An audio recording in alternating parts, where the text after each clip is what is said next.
Hello guys, in the last videos we have seen types of programming languages like unstructured programming languages, structured programming languages, object oriented programming languages and aspect oriented programming languages we have seen. In this video we are going to see object oriented features. Object oriented features. We are going to see this content in this video. Right, sir. For example, if you want to take any product in outside,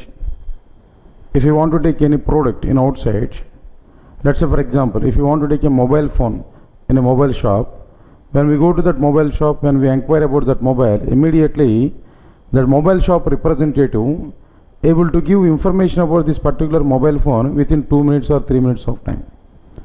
That is totally some description about our product. Within 2 to 3 minutes of time, able to give the total features of the respective mobile phone. In the same way, if you want to know some description about our object orientation, if you want to get what kind of idea about this object orientation, there we have to go for which one? Object oriented features. Good, sir. So to describe the nature of object orientation, object orientation has provided some features. What are the features in general? First one is class, and second one is object, and third one is encapsulation, and fourth one is abstraction, fifth one is inheritance, and sixth one is polymorphism. Then after that, seventh one is message passing. In general, this message passing we are not going to include inside these object oriented features, but really it is also be one of the object oriented feature. So these are overall object oriented features here we are having. First one is class, object, encapsulation. Then after that, abstraction. Next one is inheritance, polymorphism and message passing. Good. On the basis of these object oriented features, there are two types of programming languages.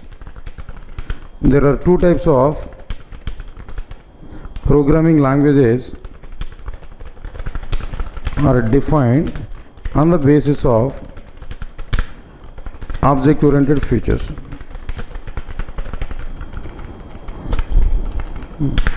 What are the two types of programming languages defined on the basis of these object oriented features? First one is object based programming languages, and second one is object oriented programming languages. Right. There are two types of programming languages defined. So two types of programming languages are defined on the basis of the above object oriented features. The first one is object based programming languages and second one is object oriented programming languages. Good, sir. Here we are having one important interview question. What about this question here? Right, sir. What are the differences between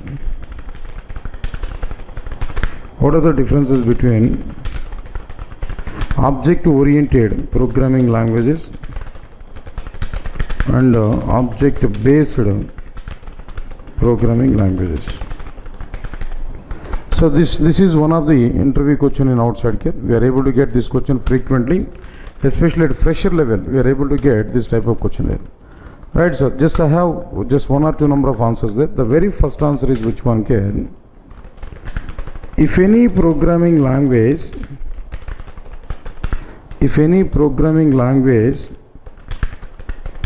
does not have built-in objects,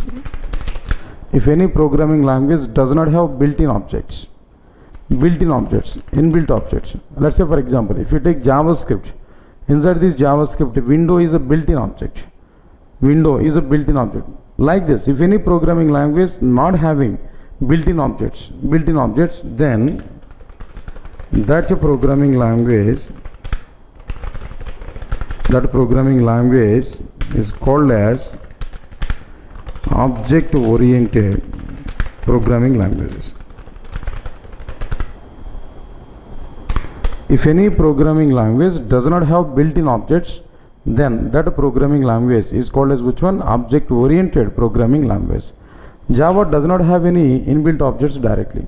No, Java is not having any inbuilt objects. Right, sir. But what about this object based programming language? No. If any programming language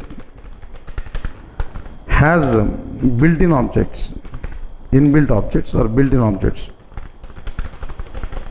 If any programming language has built-in objects, then that programming language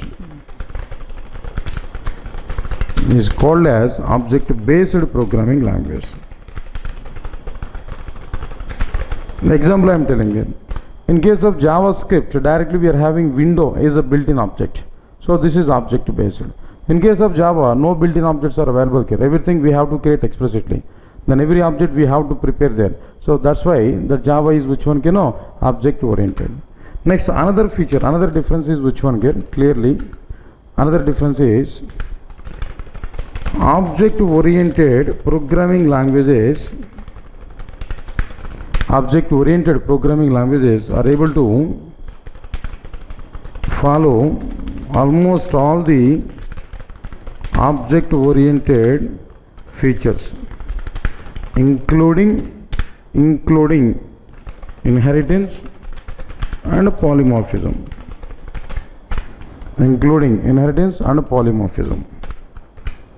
But whereas object-based